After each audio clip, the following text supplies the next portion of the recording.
appreciate the opportunity to be with all of you today. And we're here today to talk for a few minutes about training to maximize our performance. And I'm not going to lie to you, this is a topic I get kind of excited about, probably because I was exposed to it really young. I was raised in kind of a large family with a father who was a Marine Corps infantry officer. Now, when I say Marine Corps infantry officer, you're probably picturing an archetype, but I need you to do me a favor. Whatever you're thinking, I need you to turn that up 2 notches past crazy, all right? And that was my dad. He didn't just drink the Kool-Aid, he used to bring home gallons of it for the rest of us. And everything was an opportunity to train, right? We were always working on our efficiency or practicing our discipline, and we didn't take Christmas morning off. There was one in particular that I remember very vividly, and the 4 of us kids were in the living room, probably in footy pajamas, doing what kids do on Christmas morning, and I looked outside the window, and snow had started to fall. Now, I made a fairly innocuous statement and said, "Oh, how pretty." And somehow what my dad heard was, what we need to do is take the entire family out for a physical fitness training opportunity on Christmas morning in the snow. That's what she's asking for. So I don't know how he talked us into it, but we're lacing up our shoes, and with the little girls are getting on their bicycles because they can't keep up and we're not slowing down. And we go outside onto the neighborhood streets. And it would have been fine, the story would have ended there, except that the pretty snow had turned to hail and sleet and that driving icy rain. So we're running down the road and we're slipping and sliding. It's kind of turning into a debacle. The neighbors are yelling out their doors, "What are you doing? Get those kids inside." And my dad thinks, this training opportunity is not quite motivating enough. And he starts calling cadence loudly on Christmas morning, running down the street. That's Christmas in the Hendricks house. So I grew up with this really, really healthy respect for the need to train, to practice hard things so that I was ready for challenge when it came along. When I got a little bit older, I followed what had to be the unwritten 11th commandment in our household: thou shalt join the Marine Corps. So I did, and I was enthusiastic and excited about doing it, but I had a very healthy fear of what awaited me at officer candidate school. And I knew I wanted to lead Marines, and if I was going to do that, I had to throw myself at and over a couple of walls. I had to physically train to be ready.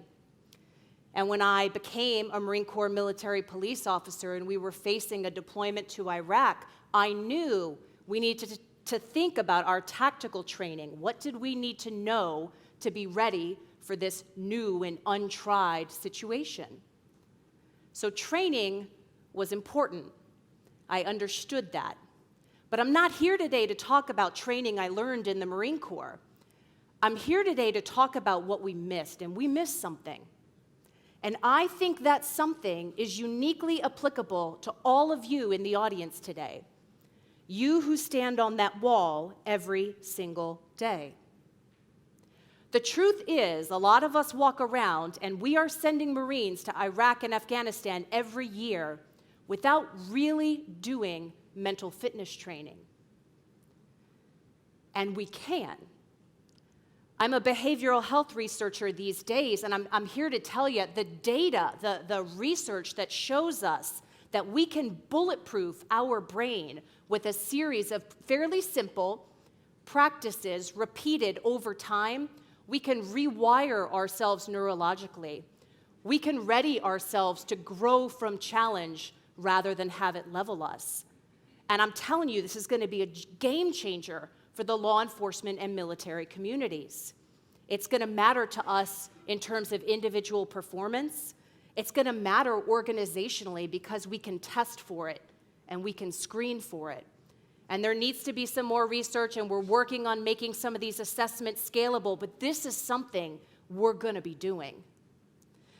What's interesting is that the concepts that make somebody resilient, 30% of you are lucky. You're already there. You have something called innate resilience.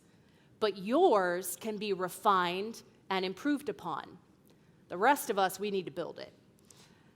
And that can be done by focusing on a couple of key areas. And those are social support, self-care, and spirituality.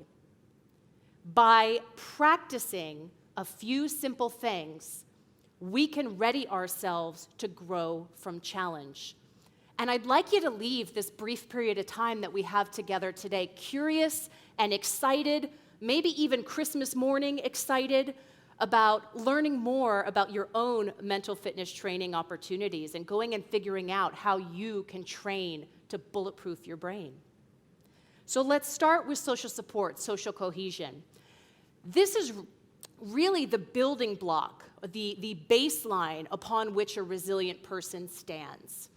And the reason for this, some of you may be well aware, but our bodies read social isolation, unhealthy relationships, alienation. Our body reads that in the exact same way as it reads physical threat. So what happens when we have a physical threat, right?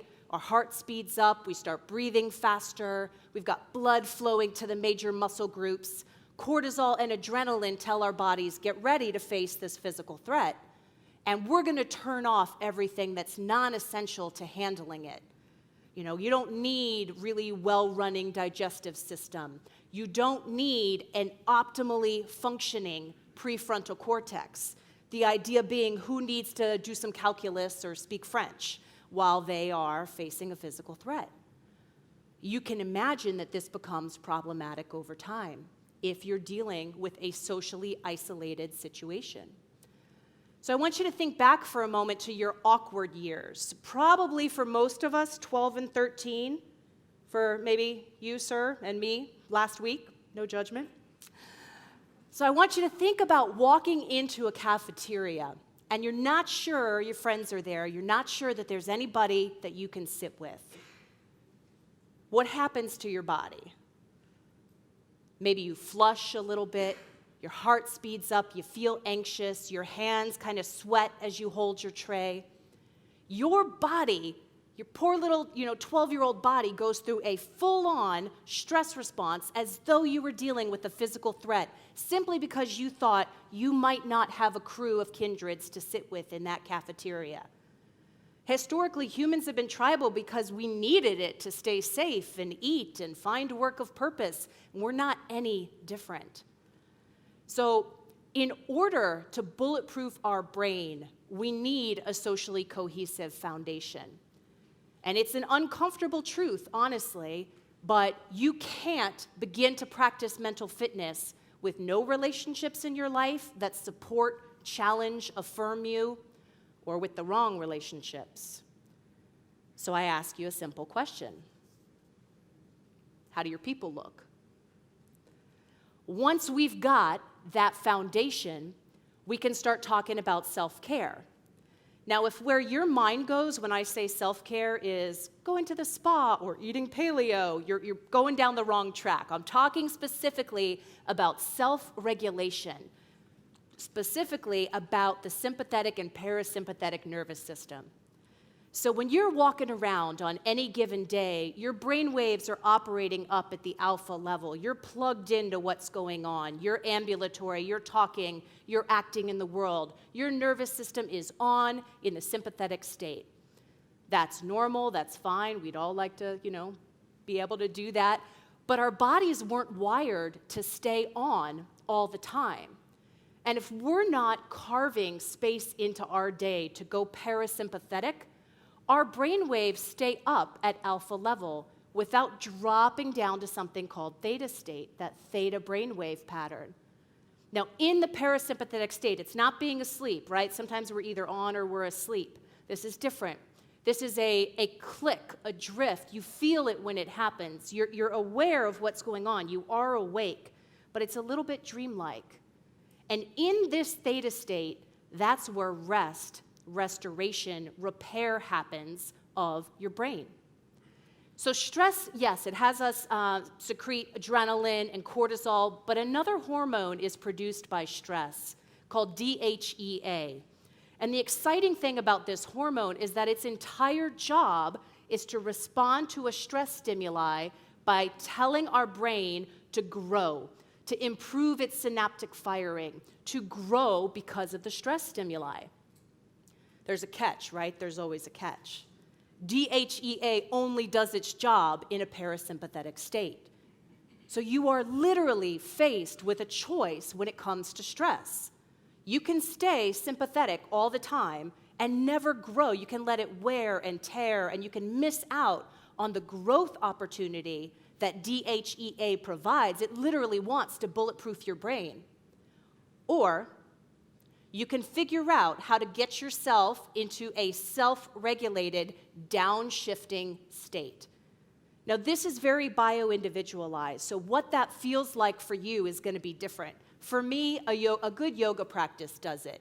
A lot of people like meditation, and there are, dozens of ways to practice meditation. I have a friend who tells me that she can feel herself shift into theta state when she's swimming laps. When I'm swimming laps, I'm trying to breathe, I'm panicking, I'm trying not to drown. There is nothing parasympathetic happening for me swimming laps. So you have to experiment here a little bit. But what you're looking for is a built-in, regular, repeated opportunity for DHEA to do its job of bulletproofing your brain. And you have to carve that space for yourself. So social support is our foundation. Self-regulation, self-care is kind of exciting in terms of what we can do for our brains. What am I talking about when I say spirituality? When you bring up the fact that spirituality can have tremendous protective effect on human health, people get a little bit twitchy in their seats because humans love to weaponize faith, right? And it can feel like a potentially divisive or uncomfortable conversation. A lot of academics won't go here, but I'm a Marine, and we're not known for being the smartest. And the data are undeniable. So something called subjective religiosity. When a person reports a high level of subjective religiosity, meaning they believe something, they have rituals that go along with that belief, and they do these rituals in communion with other people, the health benefits for these people are off the charts. We talk about protective effects, and the data are both practically and statistically significant. Let's look at a really simple example, prayer. You can put someone under a functional MRI scanner and watch what happens in their brain when they pray. And the nervous system does de-escalate, just like meditation, but something else happens as well.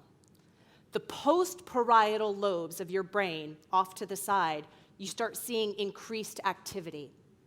And this is the portion of our brain where you drop personal pronoun usage. You experience empathy. You connect with other people. You communicate well. Over time and with practice, these changes become permanent. And it really only takes about 6 to 8 weeks, research shows us. Over time, practiced regularly and practiced in concert, social support, self-care, and spiritual practice can bulletproof your brain. This is going to be something that we see in coming years. This is going to be something that we do. This is going to be something that we test and screen for. But the exciting thing about building our resilience and bulletproofing our brains isn't just that it's going to make us better warriors. It's also going to make us better parents, better partners, better friends. It's going to spill over into every area of our lives.